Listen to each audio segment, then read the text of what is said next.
Ciao a tutti! Oggi vedremo come realizzare degli angoli alle lenzuola. Allora, innanzitutto dobbiamo avere la misura del materasso. Il materasso su cui andrò a fare io gli angoli è 165 per 195 e poi una cosa molto importante è l'altezza del materasso. Il materasso in questo caso è 18 cm di altezza, però è un'altezza che va sempre controllata perché possono essere anche da 20 e da 22.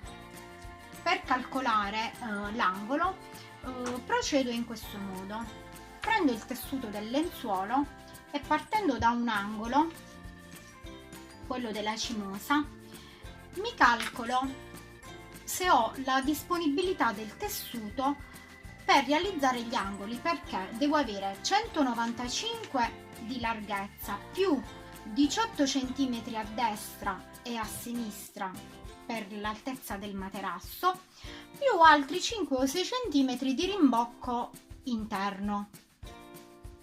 Quindi procedo in questo modo: l'angolo del lenzuolo mi calcolo 24 cm perché sono i 18 dell'altezza del materasso più 5 o 6 cm di rimbocco, calcolo 24. Quindi questo è l'angolo, misura 24 cm. Da questi 24 mi vado a misurare per i due lati più lunghi 195, che è la lunghezza del materasso. Io in questo caso ho già controllato e mi trovo, mentre per i lati più corti 165. Quindi dall'angolo 24 rimbocco più altezza del materasso. Qui io ho messo lo spillo. Poi misuro la lunghezza o la larghezza del materasso. In questo caso il lato più corto 165 e sono qui, e da questi 165 mi segno gli altri 24 cm che mi servono. Eccoli qui. Una volta che abbiamo fatto questo lavoro su tutti e quattro i lati, quindi nel caso in cui doveste avere a disposizione un lenzuolo più grande, andate a togliere tutto il tessuto che c'è in eccesso.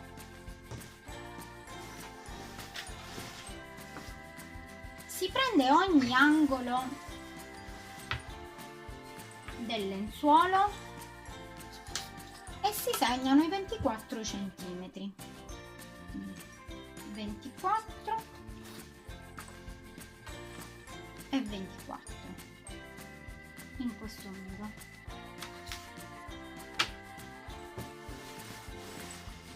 Si piegano in modo da formare un triangolo. Qui c'è la punta, la blocchiamo con uno spillo. Ai 24 appoggiamo un altro spillo dove ho segnato con la penna.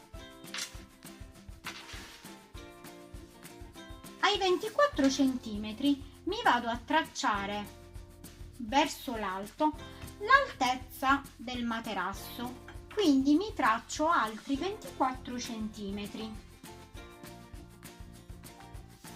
perché abbiamo 18 l'altezza del materasso più il rimbocco, ecco i 6 cm. Io andrò a cucire lungo questa linea.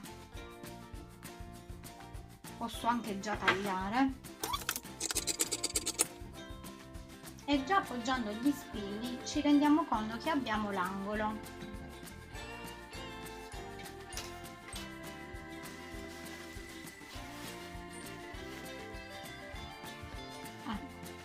Naturalmente poi nella parte, diciamo, sotto nella piega andiamo ad inserire l'elastico che raccoglie il tutto. Un piccolo accorgimento che possiamo tenere è che ai 18 cm di altezza che abbiamo tracciato, sul fondo nel rimbocco rientriamo di qualche centimetro, così aiutiamo quando dobbiamo inserire l'elastico per raccogliere il tutto. Quindi facciamo una leggera curva e poi dai 18 andiamo dritto su.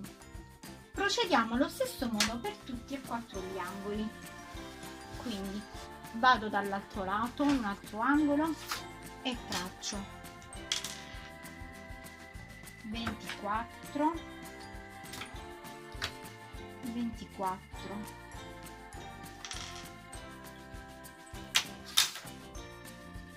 vi devo far combaciare e creare il triangolo.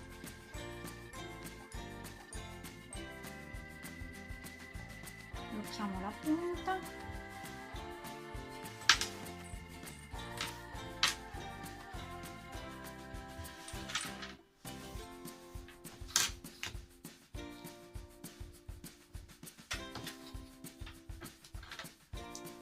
E ai 24 andiamo a tracciare l'altezza, che sarà sempre uguale.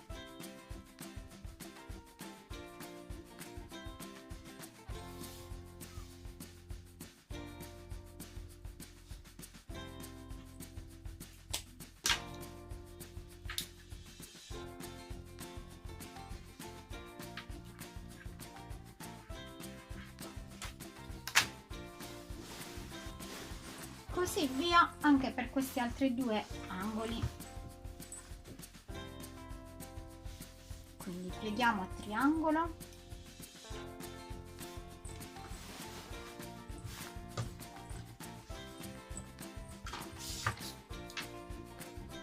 segniamo 24,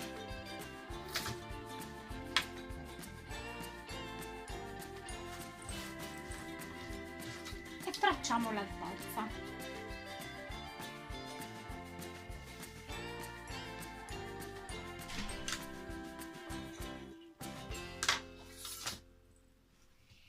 Prepariamo l'ultimo e possiamo andare a cucire.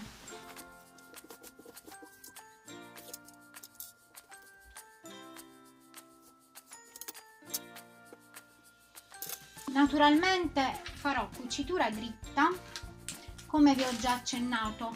Ai 6 cm di rimbocco rientro leggermente con una leggera curva, taglierò il tessuto in eccesso e farò lo zig zag lungo questa cucitura e poi andiamo ad infilare l'elastico.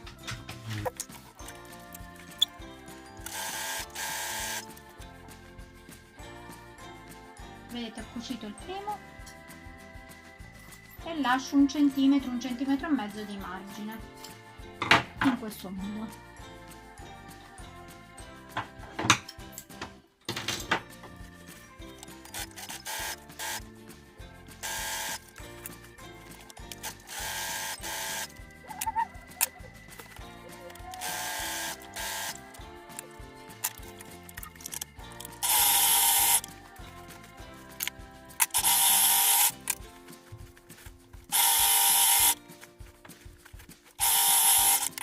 Una volta tagliato il tessuto in eccesso e rifinita la cucitura, non dobbiamo far altro che andare a fare la piegolina intorno all'elastico, una piegolina semplice, rigirata una volta o due a seconda, diciamo, del proprio gusto, e poi a circa da ogni angolo a 18 cm verso destra e verso sinistra lascerò una piccola apertura per infilare l'elastico.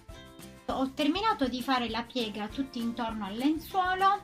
Io ho girato soltanto una volta, ho fatto prima la taglia e cuci e poi l'impuntura, e come avevo detto a 18 cm dalla cucitura dell'angolo ho lasciato un'apertura per inserire l'elastico.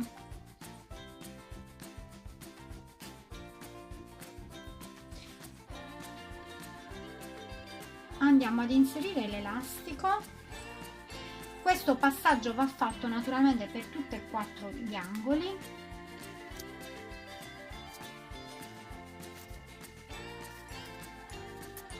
Quindi, una volta infilato l'elastico, blocchiamo,